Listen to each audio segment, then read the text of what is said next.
Baik, Assalamualaikum warahmatullahi wabarakatuh. Rekan-rekan sekalian peserta kelas penyembelihan dan juga kelas abatoir. Saya mau cek suara saya apakah sudah terdengar dengan baik di audio teman-teman. Baik, Pak. Oke, baik ya. Kali ini kelas kita saya kira lanjutan dari yang minggu sebelumnya. Saya ingin minta satu orang di kelas ini, apakah ada ketua kelasnya enggak ya? Jadi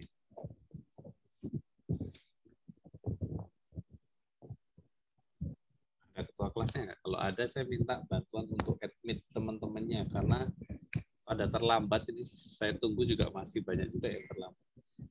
Daripada mengganggu kelas, saya salah satu bantu untuk admit, nanti saya buat menjadi co-host. Ada ketua kelasnya?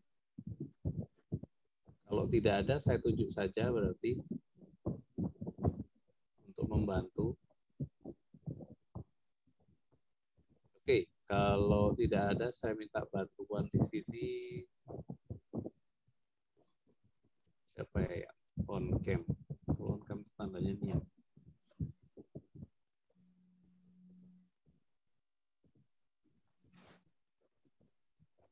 Oke, saya ada satu gambar di sini yang cukup menarik. Maria Tian Francisca, kamu ada nggak di sini? Monitor. Paling formal di gambar. Maria Tian Francisca, ada nggak? Monitor Maria. Halo, halo. Maria.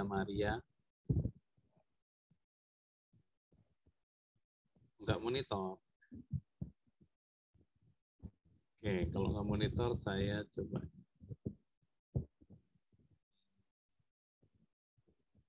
Bintang, Beni, Elohim, ada nggak? Monitor nggak ya?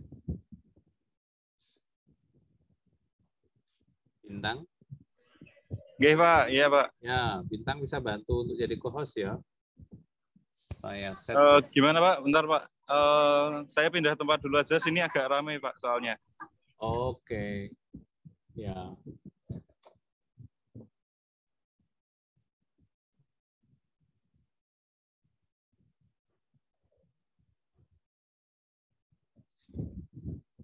Ya, Bintang bantu, sudah saya set jadi co-host. Silahkan untuk meng-admit teman-temannya yang menunggu di waiting room ya, karena ganggu sekali ini kalau kita sambil kuliah ada yang baru datang. Oke, teman-teman, karena saya kira waktu kita juga terbatas setiap kuliah Senin. Pertama, saya ingin konfirmasi dulu. Kelas terakhir bersama saya kosong ya? Karena pada waktu itu saya ingat saya masih di Thailand. Ada yang bisa bantu jawab? Siapa di sini yang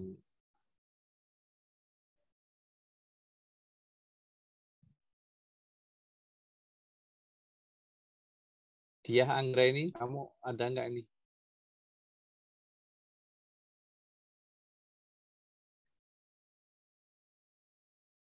Halo. Iya, Pak. Bagaimana, Pak? Ya, kelas terakhir bersama saya kemarin kosong ya. Yang pada waktu itu saya masih ada joint graduate seminar bersama mahasiswa S2 di Thailand. Kita ada satu kelas kosong bersama saya. Iya, Pak. Minggu kemarin kosong, Pak. Oke, korek. Berarti nanti saya minta teman-teman untuk cek di Master ya. Saya kira saya akan sampaikan tugas pengganti kuliah, sederhana saja, tugasnya pasti terkait dengan suatu proses ini dan nanti akan jadi bahan diskusi kita. Saya kira itu akan memperdalam pengetahuan kita terkait dengan penyembelihan dan juga abatoir. Oke, sekarang saya mau memulai hari ini dengan proses. Jadi PPT-nya ada banyak sekali, tetapi tidak akan saya share semuanya karena nanti teman-teman bisa membaca sendiri. Saya ingin membawa teman-teman untuk membayangkan prosesi setiap tahun yang ada di Indonesia kaitannya dengan Idul Adha, karena itu sangat terkait dengan animal slaughtering process. Metode penyembelihan yang kita kenal sebagai metode penyembelihan halal itu kita terima sebagai salah satu aturan di agama Islam. Tetapi beberapa waktu lalu ketika saya pergi ke Malaysia untuk melaksanakan workshop halal, yang hadir di sana ternyata ada dari industri dan juga dari peserta lainnya. Jadi kebutuhan halal ini sekarang sudah menjadi kebutuhan bisnis karena konsumen yang ada di ASEAN itu umumnya beragama Islam. Jadi untuk proses halal ini sendiri itu merupakan proses yang sangat diperlukan di dunia industri atau bisnis. Sehingga kebutuhan untuk membuat satu standar yang diterima bersama di ASEAN itu kemarin sedang diproses juga oleh SIRCA, dan uniknya adalah yang terlibat di sana rata-rata bahkan tidak beragama Islam. Jadi hostnya sendiri itu dari Filipina, ya, karena SIRCA kan di Filipina base ininya, markasnya. Nah, dari sana kita belajar bahwa penyembelihan halal ini harus dikaitkan dengan keilmuan. Dan memang basically ini pasti ada keilmuannya. Cuman kajiannya karena kita ini tidak banyak peneliti yang fokus ke sana, maka kita seolah-olah penyembelihan ini tidak begitu krusial pada prakteknya. Padahal penyembelihan halal ini adalah basic untuk animal welfare. Bagaimana kita memberikan hak kepada hewan tersebut berdasarkan 5 kebebasan utama seperti kebebasan dari rasa sakit, kebebasan untuk berekspresi sesuai dengan habitatnya, dan lain sebagainya.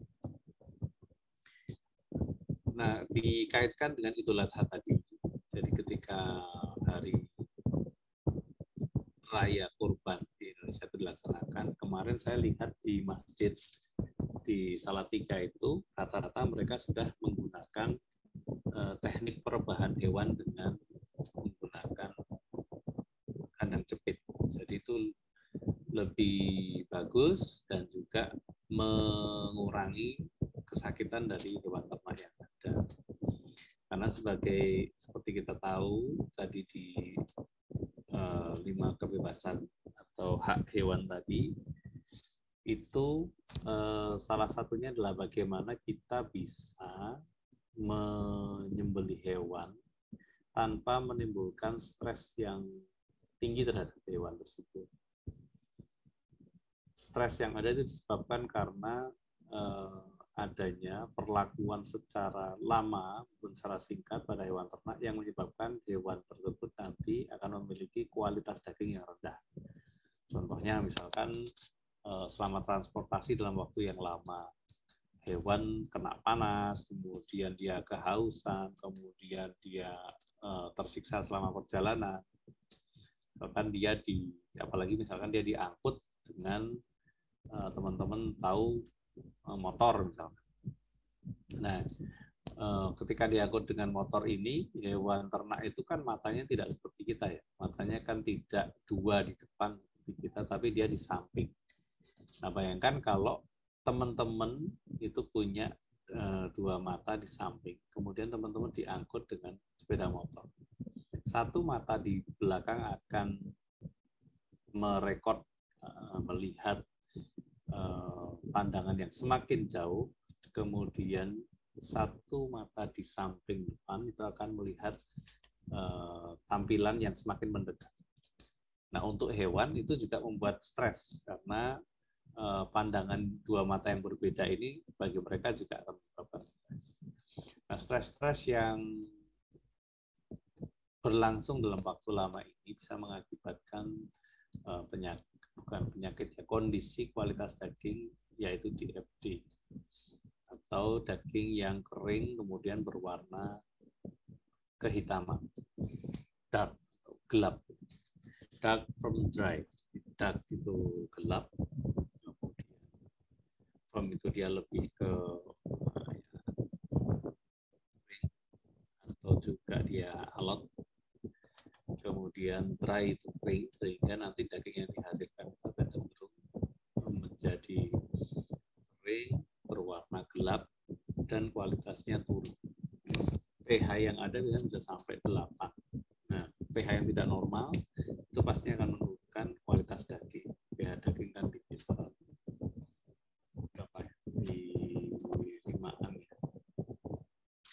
Nah, kalau kondisi stresnya itu berlangsung dalam waktu yang singkat, itu akan menyebabkan kondisi PSE, soft exudative, jadi berwarna ya pale itu ya warna yang tidak cerah, kemudian soft dia akan menjadi empuk, exudative itu artinya dia akan mengeluarkan cairan.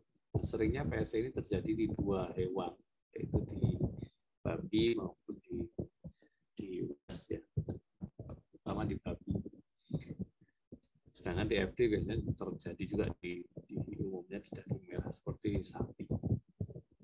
Dua kondisi ini menyadarkan kita bahwasanya kita harus memperlakukan hewan itu dengan baik pada waktu penyembelihan, baik pre-slaughtering, on process maupun post slaughtering.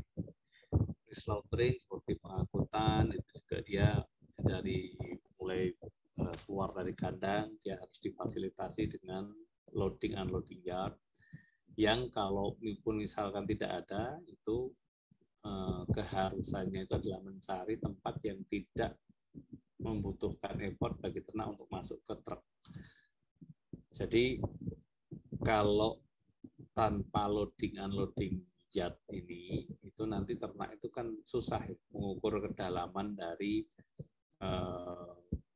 tempat yang akan dilalui karena kan matanya juga di samping, tidak seperti kita. Kalau kita di depan jadi enak aja mau tengok di depan itu dalam atau enggak itu kita bisa tahu, tetapi kan kalau ternak itu matanya ada di samping. Dia kalaupun dia terlalu aware dengan tinggi loading yard itu atau tinggi tinggi permukaan, misalkan dia tanpa loading unloading yard, maka ketika dia lompat nanti terlalu tinggi energinya, resiko kakinya bisa patah. Kalaupun dia ragu-ragu sama aja, dia keceklik, resikonya juga tinggi. Maka tadi penggunaan loading unloading yard dengan tinggi yang sesuai bak truk itu sangat dibutuhkan. Kemudian pada waktu transportasi maka bagaimana menata ternak di dalam truk itu juga harus dipertimbangkan. Beberapa sering kita lihat bahkan sampai kepalanya kelewer-kelewer di samping truk atau di belakang truk. Itu kasihan sekali ya, itu stresnya sangat tinggi. Bayangkan kepala kalian nongol di truk, kemudian truknya goyang-goyang, kemudian dia dalam kondisi cepat, pandangannya menjauh, banyak di sekitarnya juga nanti sepeda motor, mobil, maka itu akan menimbulkan stres yang tinggi. Ada juga yang diangkut dengan sepeda motor di belakang. Ada yang ekstrim, tidak hanya bawa ternak kambing, tapi bahkan sapi juga ada, pedet, itu juga ada. Nah itu selama perjalanan itu juga akan berakibat kepada kualitas daging. Ketika tidak diberikan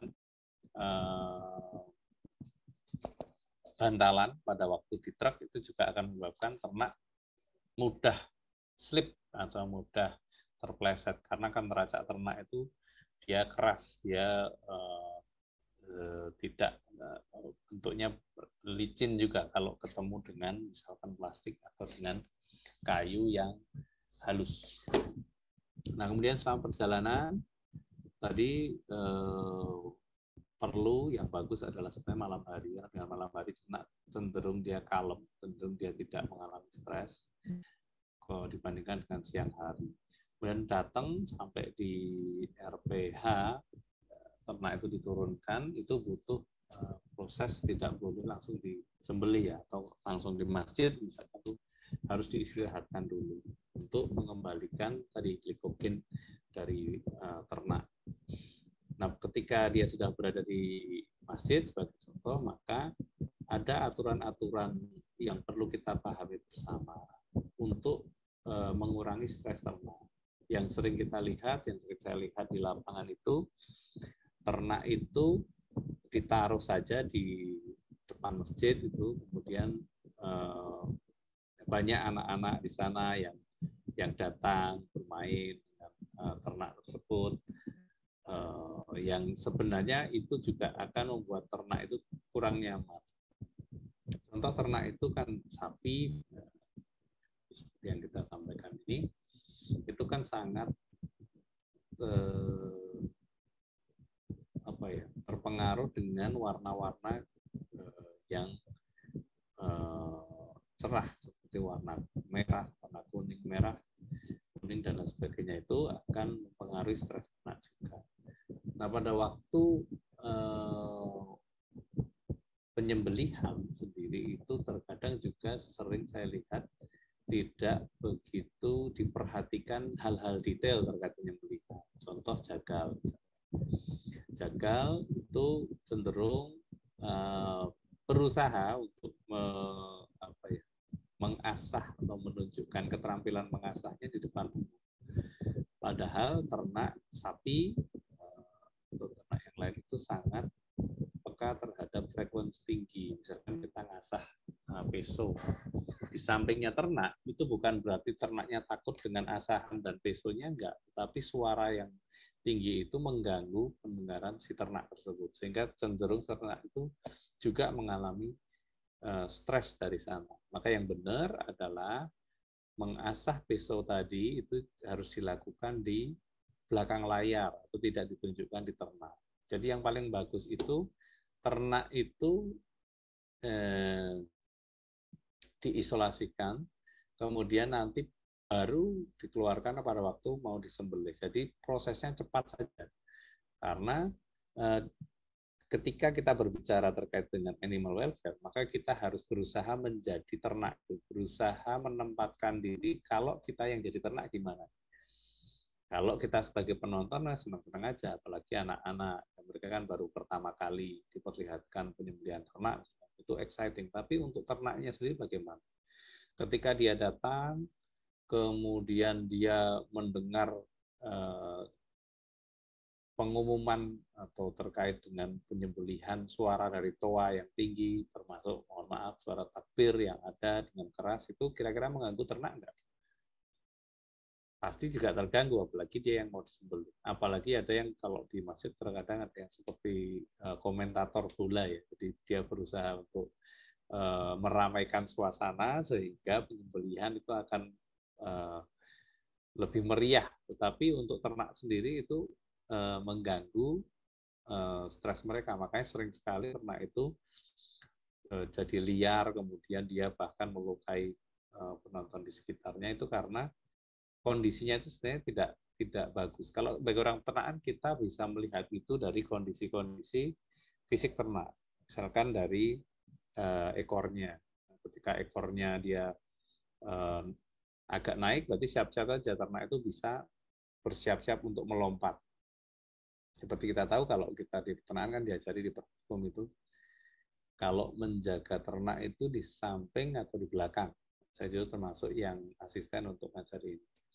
Ternak itu kan sapi terutama itu berbeda dengan kuda. Kalau kuda itu kan dia nendangnya ke belakang. Makanya berbahaya sekali kalau berada di belakang tepong kuda, di belakang ekor kuda. Karena kalau ternak itu nanti nendang itu arahnya ke belakang. Sedangkan sapi itu ke samping.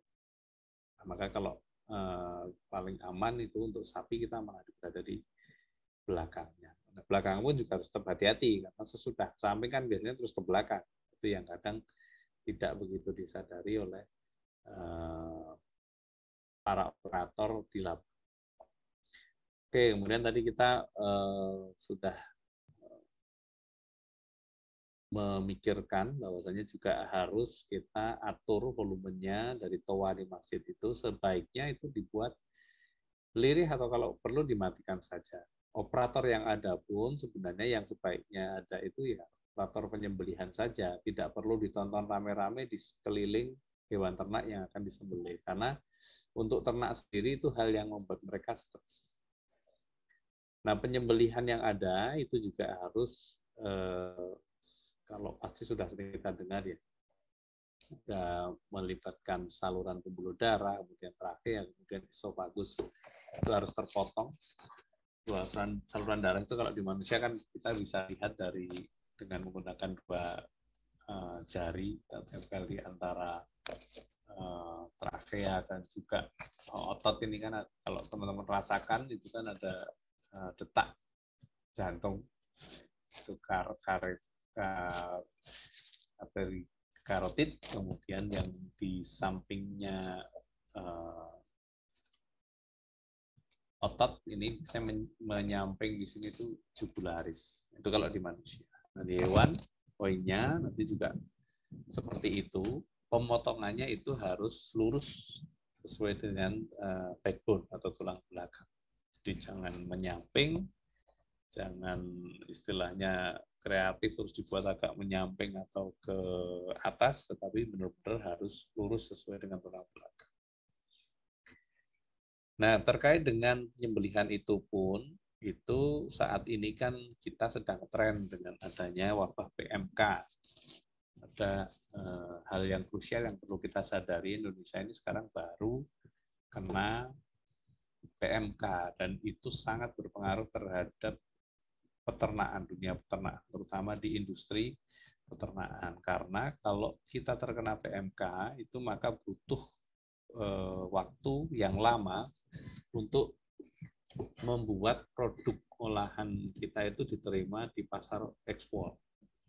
Karena kita ini menjadi hostnya, host dari PMK, dan itu tidak semua negara akan menerima itu. Contoh di India itu lama sekali produk itu tidak diterima di luaran karena terkena PMK. Nah, terkait dengan PMK, maka penyembelihan atau proses penyembelihan kita sendiri harus mulai awasi, terutama ketika penyembelihannya itu masif dan tidak tersentral seperti di RPH. Kalau RPH kan ada fasilitas yang bisa digunakan untuk memastikan byproduct atau juga penyembelihan itu berjalan dengan baik dan tidak menularkan penyakit. Tetapi kalau di masjid itu artinya kan monosuko ya, kreativitas dari operator masing-masing jagal dan panitia masjid itu kan berbeda-beda, tidak seragam. Nah, penyembelihan itu hasil utamanya misalnya adalah darah. Darah itu harus benar-benar dikelola dengan baik, jangan dialirkan sembarangan, apalagi ke sungai. Kondisi PMK seperti ini orang peternakan harus aware benar, karena kontaminasi persebaran itu tidak hanya ketika ternak ketemu ternak, tetapi proses penyembelihan ini beresiko menularkan penyakit PMK juga. Maka saran atau juga yang bagus, yang benar adalah ketika kita menyembelih hewan ternak, itu disembelih, darahnya itu paling tidak sebelum dialirkan diolah dulu. Nah, diolah itu seperti apa? Diolah itu bisa dengan ditreatment ya, bisa dengan dipanaskan dulu, bisa dengan tujuannya adalah mematikan virus, sehingga kita mengintervensi dengan intervensi yang menyebabkan virus itu bisa mati. Contoh misalkan dengan menambahkan larutan asam, acid, bisa citric acid, bisa dengan larutan asam yang lain, kemudian bisa dengan menggunakan panas tadi, atau bisa dengan ya melapisi dengan kapur misalkan, supaya dia bukan bakteri, virusnya itu minimal mati. Yang menurut saya masih applicable adalah dengan membuat lubang khusus untuk di treatment ya. Kalau di masjid-masjid yang besar yang sudah aware dengan hal itu, mereka punya saluran pembuangan sendiri, sehingga darah tadi di treatment dulu sebelum dibuang. termasuk juga nanti hasil dari penyembelihan itu kan ada dua, ada daging, ada juga jeroannya. Nah, untuk daging biasanya kan kita langsung saja kasihkan fresh meat untuk dibagi ke lingkungan sekitar. Nah, sedangkan jeroannya itu biasanya juga sama, fresh jeroan. Tapi akan lebih bagus sebenarnya jeroan itu untuk dipanaskan dulu, sehingga pada waktu dibagi itu sudah mengurangi resiko kontaminasi. Virus, kemudian bakteri, semua sudah dimatikan dulu. Selain kemasannya, yang bagus adalah dipisahkan antara daging dengan jeroan tadi, supaya tidak terjadi cross kontaminasi. Nah, pada waktu daging sampai di rumah itu sebaiknya adalah disimpan di refrigerator dulu. Nah, itu ada banyak keuntungan di sana. Satu, selain aging daging, aging itu bahasa Indonesianya lebih ke dewasa ya, tapi sebenarnya ini mematangkan daging dari otot tadi. Kan pH-nya belum stabil, nanti dia akan memiliki pH stabil di kisaran 46 ke atas. Nah, itu baru dia akan menjadi daging. Nah, fungsinya refrigerator ini satu juga untuk mengasamkan daging. Di daging nanti ketika pH ultimate-nya tercapai, pH-nya turun 4,6 ataupun sekitaran 5 itu kan di bawah 7. pH 7 kan pH netral untuk makanan. Nah, ketika dia bersifat asam, maka itu akan juga mematikan virus atau potensi virus yang disebabkan oleh PMK. Maka ada kepentingannya sebenarnya untuk menyimpan di refrigerator dulu, baru di freezer. Karena kalau langsung di freezer, bisa jadi bakteri atau virusnya langsung dorman. Sehingga dorman itu istilahnya dia pingsan aja. Kalau dia di thawing, dia akan kembali aktif. Nah, selain itu juga pengemasan menjadi hal yang krusial di dalam penyimpanan daging. Contoh misalkan pengemasan di freezer itu kenapa harus dikemas dulu? Karena untuk mengurangi resiko terjadinya freeze burn. Freeze burn itu daging menjadi atau ada spot-spot hitam atau dia menjadi kehitaman seperti terbakar karena pendinginan yang mendadak, dan biasanya itu terjadi dikarenakan kontak dari plate dari freezer tadi dengan daging yang langsung tidak dilapisi dulu dengan kemasan. Sehingga untuk mencegah itu sebaiknya dikemas dulu, dipisahkan sesuai porsi, baru disimpan. Sehingga kalau mau ngambil, mau di thawing itu tinggal buka satu kemasan yang ready to cook, istilahnya. Sehingga itu akan juga mengefisienkan di dalam penyimpanan kulkas. Nah, tadi kaitannya dengan hal-hal tersebut itu adalah proses dari awal pre-slaughtering sampai dengan post-slaughternya. Nah, itu yang saya kira perlu saya sampaikan sebagai pembukaan di awal, sehingga teman-teman nanti ketika membaca, melihat PPT ini minimal ada gambaran sebenarnya kenapa penting pelajari animal slaughtering process. Oke, sebelum kita lanjutkan, hari ini kelas kita sampai jam berapa, Mas Bintang? Saya singkat sekali, takutnya terlalu, nanti saya biasanya molor. 50 menit saja ya hari ini, satu SKS kan? Iya Pak, sampai jam 10:05 kalau di master. Oke, ya. Oke, kemudian saya akan lanjutkan dengan tema kita yang ke-5, animal slaughtering process ini. Coba saya akan cepat saja karena slide-nya ada banyak, tapi sebenarnya krusialnya adalah seperti yang saya sampaikan di awal. Jadi animal slaughtering process itu membutuhkan syarat-syarat, requirement of animal to be slaughtered. Untuk disembelih, hewan itu harus disyaratkan sehat, tidak kehausan atau kelelahan karena bekerja, kemudian tidak lagi produktif dan juga tidak di slaughter dalam keadaan emergency atau accidental. Jadi pertama ini adalah untuk yang penyembelihan halal yang terakhir itu, standar yang terakhir.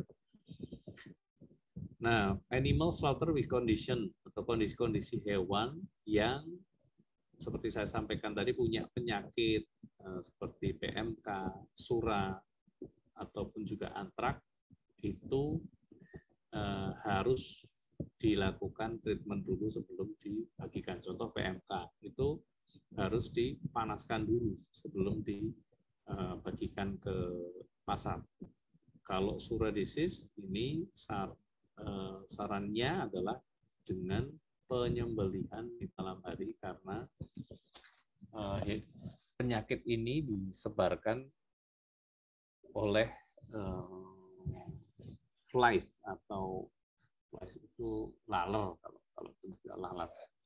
Antrak itu saya pernah menangani hewan yang terkonfirmasi antrak di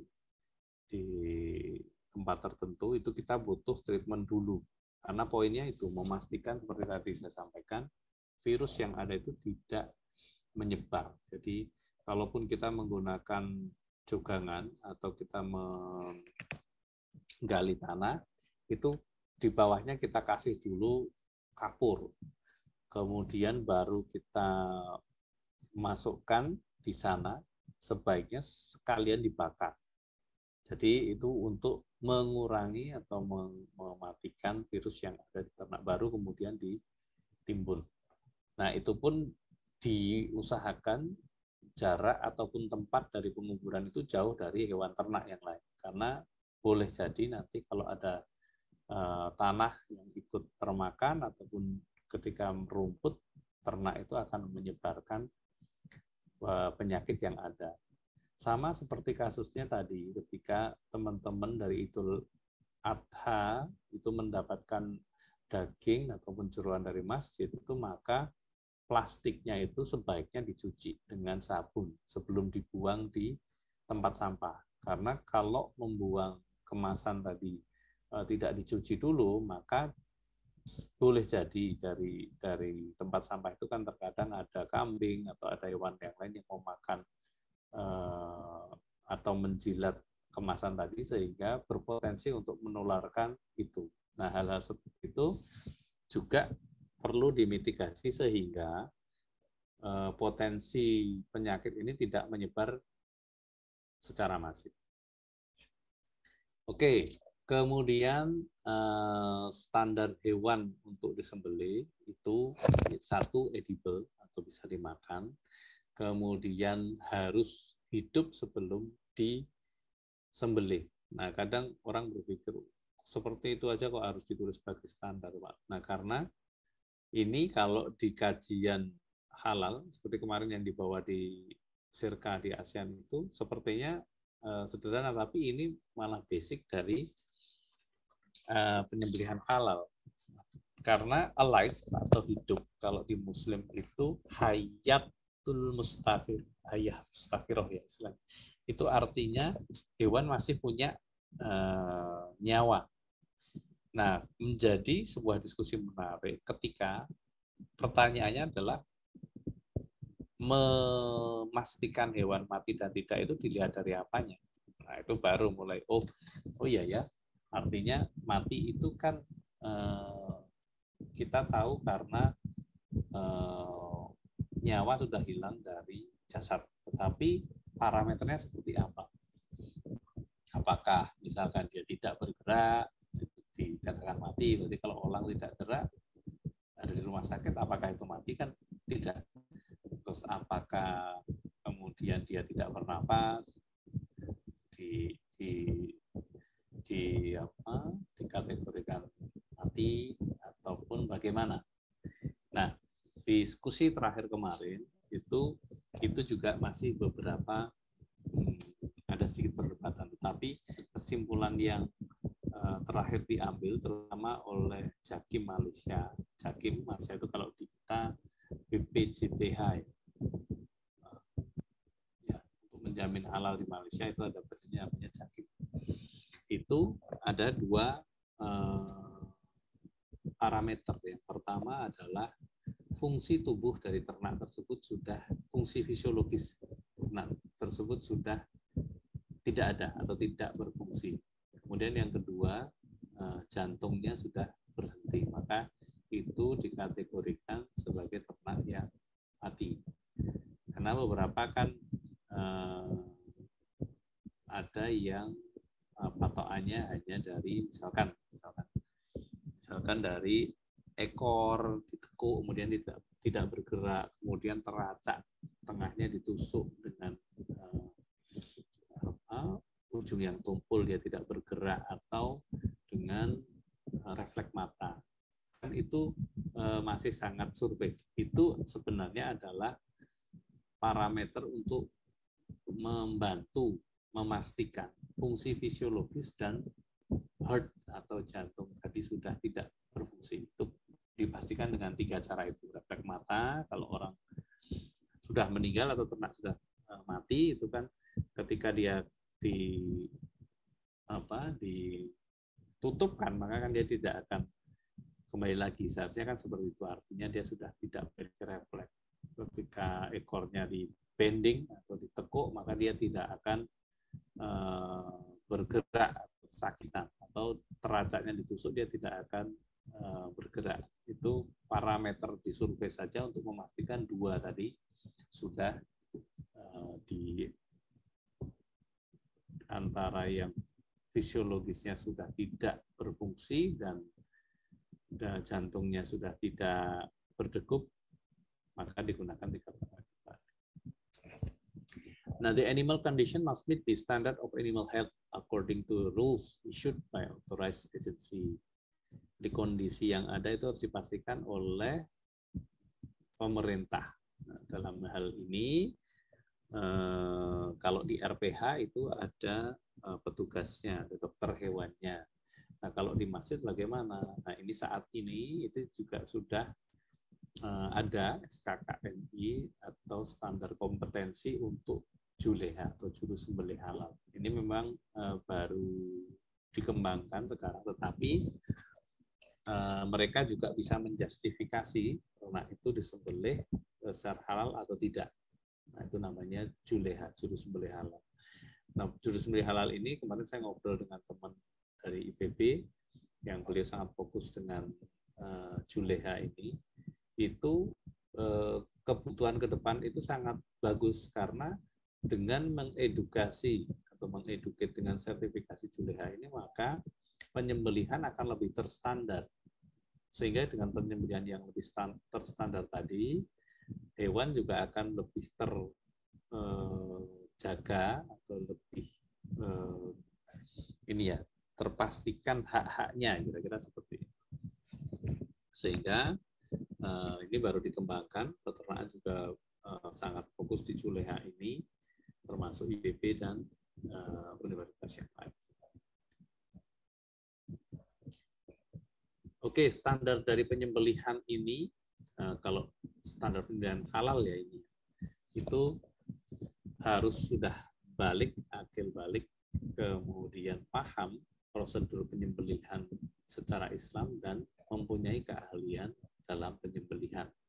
Dan tujuannya di akhir adalah untuk memastikan ternak tadi tidak tersiksa sebelum mati.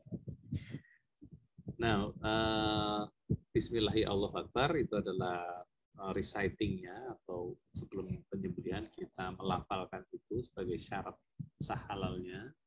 Kemudian ada esofagus, trakea, dan juga blood vessel atau pembuluh darah yang harus terpotong. Tadi ada jugular vein dan carotid artery.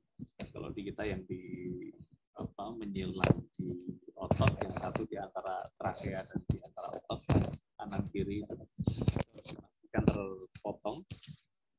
Kemudian harus dilakukan 1 kali dan secara cepat. Nah, 1 kali ini yang sering saya sampaikan, kuncinya ada di pisaunya. Kalau teman-teman pakai kunci pisau dapur biasa dengan dibandingkan dengan yang mohon maaf tidak promosi, merek Victorinox misalkan yang satunya harga 900.000, maka akan berbeda kecepatan dan juga kesakitan dari ternak. Kalau ngasah sendiri itu kadang ngasahnya itu salah. Di yang ngasah yang benar kira-kira harus searah sehingga menajamkan pisau, tidak malah menumpulkan pisau dengan bolak-balik. Itu biasanya malah srek-srek, tapi pisaunya bukannya makin tajam tapi makin tumpul. Nah, hayah mustaqiroh seperti yang tadi saya sampaikan itu adalah salah satu prasyarat juga. Kemudian memastikan hewan ternak tadi mati dikarenakan penyembelihan.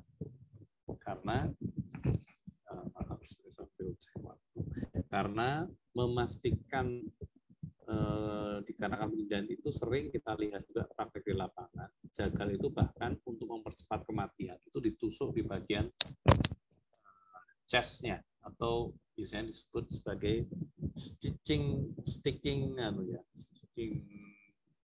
chest. Jadi ditusuk supaya darahnya berlangsung keluar lebih cepat. Nah, pertanyaannya adalah ternak itu mati dikarenakan disembelih atau karena ditusuk itu? Kalau karena sembelihannya dia halal, tapi kalau karena ditusuknya berarti kan tidak halal. Karena matinya tidak karena penyembelihan. Nah, itu yang harus diperhatikan terutama oleh mahasiswa yang nanti juga akan praktek penyembelihan di masjid.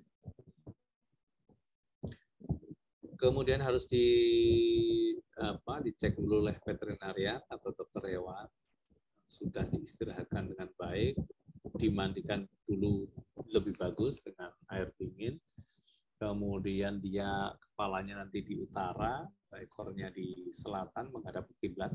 Tapi ini syarat yang kuat atau tidak, yang penting poinnya adalah menghadap kiblat. Kemudian dislaughter oleh ahlinya, kalau ditulis kaum atau mudin sebenarnya juleha juga masuk. Dan di Al-Quran sendiri kan hanya disampaikan oleh people of the book atau ahlul kitab. Jadi kalau kemarin di Malaysia, ahlul kitab itu seperti apa? Itu juga menjadi diskusi yang sangat menarik karena Kristen, kemudian Jews atau Yahudi dan lain sebagainya kan juga ahli kitab. Nah, tapi kemarin sementara masih di dua yang diutamakan, yaitu Islam dan Jews atau Israel atau Yahudi, karena Yahudi seperti kita tahu kan sangat berhati-hati dengan proses kosher mereka, proses penyembelihan kosher mereka, dan juga sangat tertutup komunitasnya, sehingga itu dikategorikan lebih pas untuk dikaitkan dengan people. Oke, saya kira kemudian itu diskusi ya. Jadi nanti silakan itu juga bisa menjadi diskusi dari mahasiswa. Saya kira tugasnya akademisi kan seperti berdiskusi, membuat kajian, dan kemudian bersepakat atau mendapatkan novelty dari hal yang didiskusikan. Saya kira kemudian ke belakang ini guiding saja bagaimana menyembelih hewan. Nah, ini saya sampaikan tadi, people of the book itu juga hasil sembelihannya boleh dimakan. Makanya kalau kita di Indonesia nggak terasa tuh, nyari daging halal itu mudah. Tapi kalau contoh saya di Korea dulu nyari daging susahnya minta ampun. Jadi terkadang saya makan dari produk yang ada cap kosernya.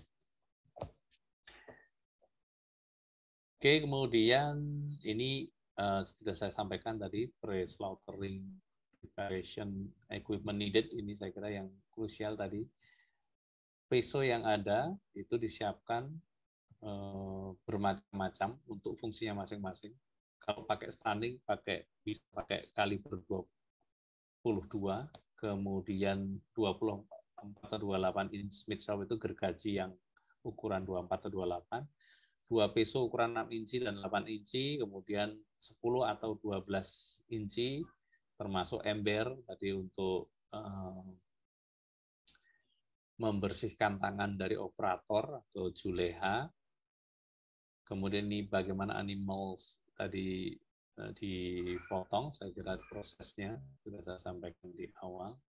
Bagaimana menguliti hewan, ini kalau tidak praktek saya kira susah membayangkan ya. Jadi lebih pas belajarnya nanti dengan membuka YouTube atau juga kita melakukan praktek langsung di mata kuliah ini. Pembukaan berkas, kemudian preparasinya, termasuk juga kalau di sini disampaikan penyembelihan untuk babi juga. Nah, penyembelihan untuk babi ini tidak terkait dengan penyembelihan halal ya pastinya.